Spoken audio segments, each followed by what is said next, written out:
મહારાજા કૃષ્ણકુમારસિંહજી ભાવનગર યુનિવર્સિટીના કુલપતિએ રેગિંગના આરોપીઓની સજા માફ કરતા એબીવીપી અને એનએસયુઆઈ દ્વારા નિર્ણય પાછો ખેંચવાની માંગ સાથે કુલપતિશ્રીને ઉગ્ર રજૂઆતો કરાઈ હતી.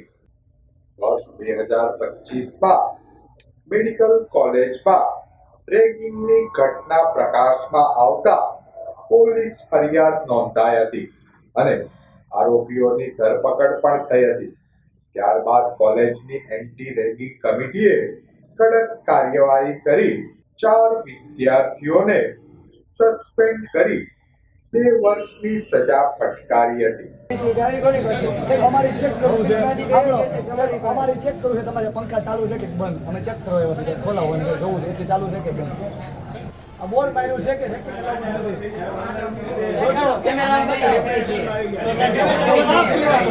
કેમેરામાં જોજો.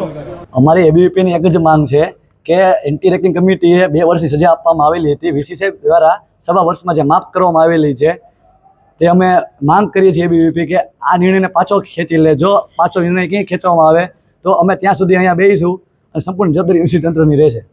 સજા પૂર્ણ થવાના 9 માસ પૂર્વે ભાવનગર યુનિવર્સિટીના કુલપતિએ રેગિંગના તમામ 4 આરોપીઓની સજા માફ કરી દેતા એબીવીપી અને એનએસયુઆઈ દ્વારા સજા માફીનો નિર્ણય પાછો ખેંચવાની માંગ સાથે કુલપતિશ્રીને ઉગ્ર રજૂઆતો કરાઈ હતી.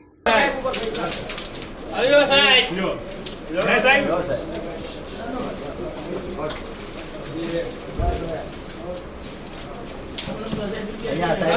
પૈસા ઘટે છે અમારે કઈ ઓલ ટાઈમ પૈસા નથી. ખીચામાં કામ આવશે. ખીચામાં નથી લેતો સાહેબ, કામ આવશે. વિદ્યાર્થી પૈસા આપીએ છીએ સાહેબ. અમારે એક સાચા પૈસા છે નહીં સાહેબ, ખોટા પૈસા છે. ખોટો નોટ અંદર સાહેબ 500 ની નોટ ખીચામાં નાખો. ખીચામાં સાહેબ બોલો તમે, સાહેબ બોલો તમે, ભાઈ શું કરો છો? સૌથી વધારે ગમે એવી નોટ, આ લીલી નોટ એ કામ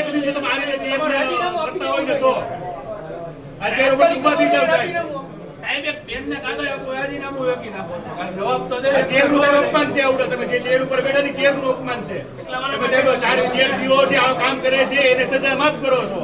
બીજા બધા છોકરાઓને એમને રાખો છો. તમને એટલી બધું છોકરાઓની ભવિષ્ય ચિંતા છે તો બીજા બધા કાના કામ છે કરો ને. તમને કેટલી ફેરી કીધું સ્પાન પીરિયડ પૂરો થઈ ગયો વિદ્યાર્થીની મદદ કરો તમે? ત્યાં તો કઈ બોલતા નથી તમે. આ વિદ્યાર્થી આગળ પૈસા હોય ને બધા